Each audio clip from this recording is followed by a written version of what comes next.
las elecciones 2013 y dos modelos de país. Y no hablamos de Argentina. Del mismo modo que el de hace unos meses de la asignación universal por hijo del 35,3%, el aumento a los jubilados por encima de cualquier medición de inflación anunciado ayer constituye otra de las excelentes noticias de las que dan cuenta nuestras aperturas y por las que somos permanente objeto de mofa. Mientras de Narváez y Massa inventan anécdotas de abuelitos, la decisión política de afectar intereses de las corporaciones permite tomar estas medidas. La jubilación mínima pasa de 2.165 pesos a 2.476,98 pesos. Desde febrero del año 2003 hasta septiembre del 2013, la jubilación se ha incrementado en 1.551%. Mídanla con el índice que quieran. Hoy tomando mate en el centro de jubilados, un abuelo me decía lo de los 6 pesos. Creo que fue la semana pasada, estaba caminando, yendo a una sesión en el Congreso, una jubilada, docente, me dice, vengo de cobrar 4.000 pesos, sacó el recibo. Pero fue precisamente la recuperación de las AFJP, la ley de movilidad jubilatoria, la que permitió que hoy anunciemos también que el haber jubilatorio a partir del 1 de septiembre de este año, de acuerdo a las fórmulas establecidas y que votamos también en soledad, es del 14,41%,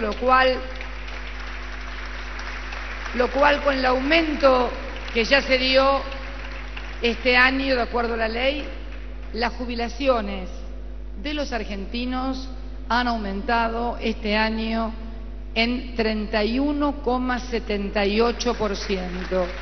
Lo que ayer fue el discurso de la presidenta marca que la distancia entre ellos y el resto de los hombres de la política humilla. De igual manera que sucede con las previsiones de crecimiento de la CEPAL, el informe del Herald que nos ubica con el salario mínimo más alto de América Latina, el fuerte crecimiento de la construcción, etcétera, etcétera. Los medios hegemónicos ignoran o minimizan este anuncio que contagia alegría y buena onda. Profundizar este debate arrojaría este tipo de conclusiones. Gobernar es afectar intereses. Para que haya asignación universal se tuvo que afectar un interés muy importante, que fue estatizar los fondos jubilatorios. Y muchos estaban en contra. Una medida se entiende por la otra. Si te gusta la asignación universal, tenés que saber de dónde salió el dinero para pagar la asignación universal. No podés estar a favor de la asignación universal y no de la medida que lo permitió. Elogian a la asignación universal. Lo que estoy de acuerdo es con la asignación universal por hijo. Yo no tocaría ni 1 milímetro la asignación por hijo. La asignación universal a la niñez es un acierto, sin duda. Estas mismas personas estuvieron en contra de la estatización de las AFJP. La estatización del régimen de jubilación privada. Por lo menos muy preocupante. Estoy en desacuerdo claramente con lo que está sucediendo. Lo que estoy de acuerdo es con la asignación universal por hijo. Cuando el gobierno tomó todos los fondos de las AFJP, no respetamos los derechos de propiedad si a los derechos adquiridos nos los llevamos por delante. Los ahorros de los jubilados. Y los ahorros de los jubilados. Yo no tocaría ni 1 milímetro la asignación por hijo. Están usurpando los ahorros de los presentes jubilados y de los que vienen. La asignación universal a la niñez es un acierto, sin duda. No podés estar a favor de la asignación universal y no de la medida que lo permitió. Y así un montón de ejemplos, porque gobernar no es estar de acuerdo en todo. Gobernar es afectar intereses. Observando las posturas de Narváez, llama la atención que alguien que dice desvelarse por nuestros abuelitos como la macrista Tundis, diga esto. En este acuerdo, ¿se siente más cerca de Francisco de Narváez o de Martín Insaurralde, Mirta?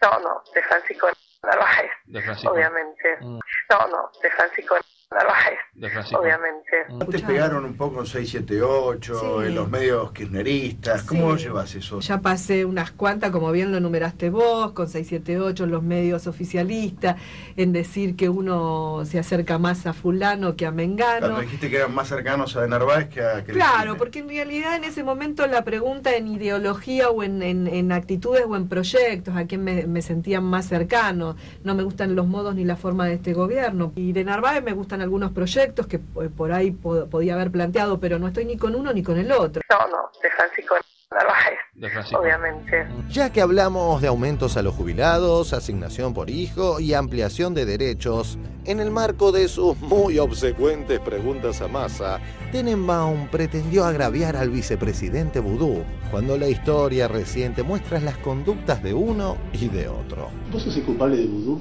¿Vos sos el culpable de Vudú? No, yo, digamos, trabajé en ANSES, trabajó conmigo y la verdad es que mientras trabajó conmigo hizo su trabajo. En el libro sobre la presidenta o de la presidenta que hizo Sandra Russo, recuerda una anécdota de Massa cuando Vudú quiere plantearle la novedad de las AFJP, apropiárselas para el Estado. Massa es el que le consigue la entrevista con la presidenta porque era jefe de gabinete. Y en el libro, Massa se reía con una risa nerviosa de la propuesta de Vudú, como que le parecía increíble o demasiado fantástica para su gran liderazgo. Libro de Sandra Russo, La Presidenta, Historia de una vida, la estatización de las AFJP. Otra medida definitoria fue recuperar los recursos de los trabajadores. Eso parecía imposible y creo que si lo hicimos fue por el envión del 2008, cuando el mundo se vino abajo. Por eso yo lo valoro tanto a Amado Vudú, porque fue él el que vino a traerme esa idea. Era un feriado. Me llama Massa, que era el jefe de gabinete. Ese día me llamó muerto de risa.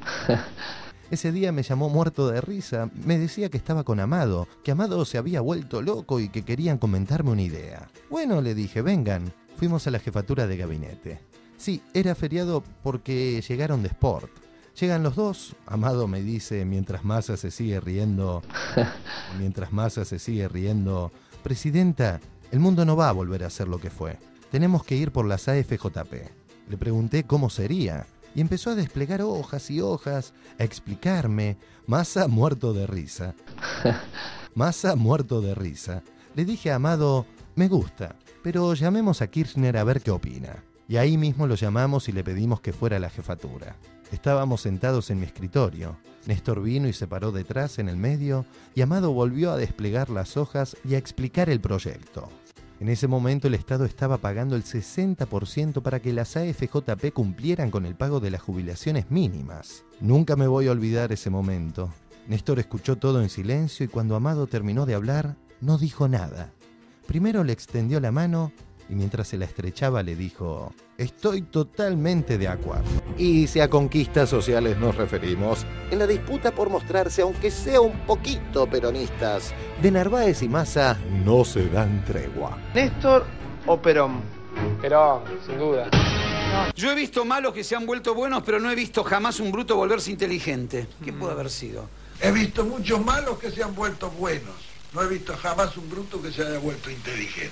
Son de tipos de acá, y esa frase es una frase que perfectamente le cabe a... En la política estamos hablando siempre, y que perfectamente le cabe a Carrió.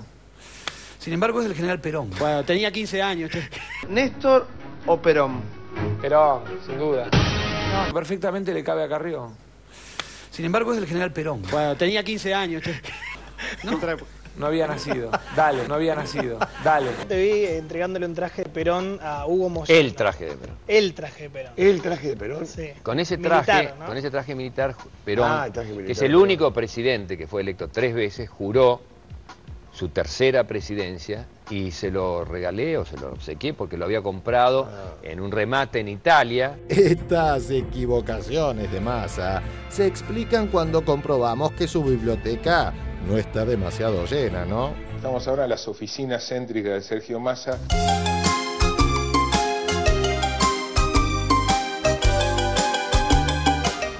Bueno, nobleza obliga. A la hora de jugársela, el tigrense no decepciona. ¿Capriles o Maduro?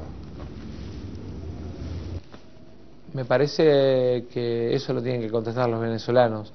Yo, ni Venezuela ni Brasil, Argentina. Ni Venezuela ni Brasil, Argentina. ¿Hincha de quién sos? De Boca. De Boca. A veces de River. De Boca. De Boca. A veces de River. Yo, Ni Venezuela ni Brasil, Argentina. Terminemos con querer empujar a las veredas. Argentina. Este estilo no está cayendo bien en el electorado. Y como refleja la opositora poliarquía, el éxodo de votos es indetenible. Esto motivó que un reciente detractor como Eduardo Amadeo trate de arrimarle aunque sea algunas décimas. Este era el spot de Amadeo contra Massa. El que alguna vez estuvo con el gobierno puede volver a estar. El que le votó leyes a Cristina se las puede volver a votar. El que lleva en sus listas parte del modelo puede ser su continuidad.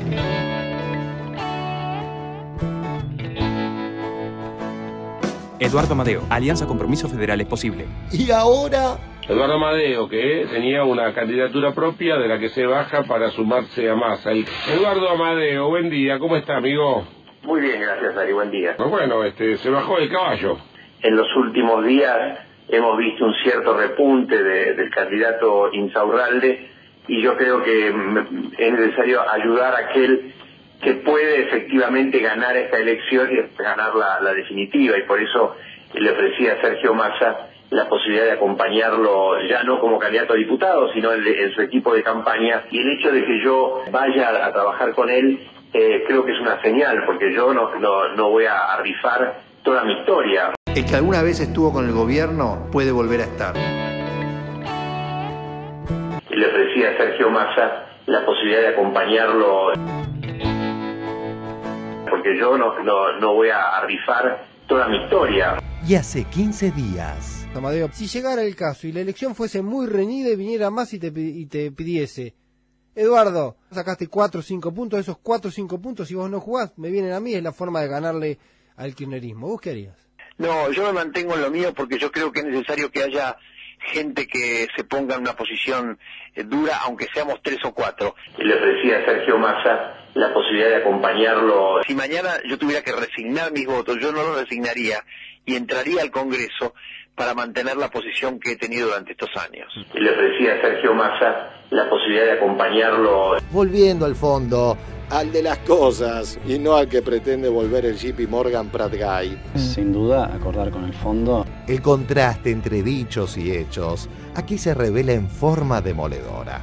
Sobre estas cosas habla Martín Insaurralde. Martín, buen día, ¿cómo te va? Muy buenos días. ¿Cómo te llevabas con esta cuestión de no es muy conocido? ¿Lo aceptaba? ¿Te enojaba? No, ¿cómo me voy a enojar? Al contrario. En Loma de Zamora me pasó una cuestión similar. Yo asumí en el año 2009 y seguramente me conocía muy poca gente. Me dediqué a trabajar estos 3 años y medio para hacer bien las cosas en Loma de Zamora, y es lo mismo que pienso hacer con la misma responsabilidad, trabajar y a pasión para llegar a ser legislador por la provincia de Buenos Aires. Quienes pertenecemos a este proyecto colectivo no necesitamos ir a una escribanía para seguirle devolviendo la dignidad a cada uno de los argentinos, para seguir peleando por la industrialización del país, para mejorar la calidad de vida de los docentes, para seguir transformando la patria. Yo quiero decirle que este proyecto político se sacó el saco el 25 de mayo del 2003 para transformar la Argentina, para trabajar, para pelear por los más humildes, para pelear por los trabajadores, para pelear por la inmensa mayoría de los argentinos.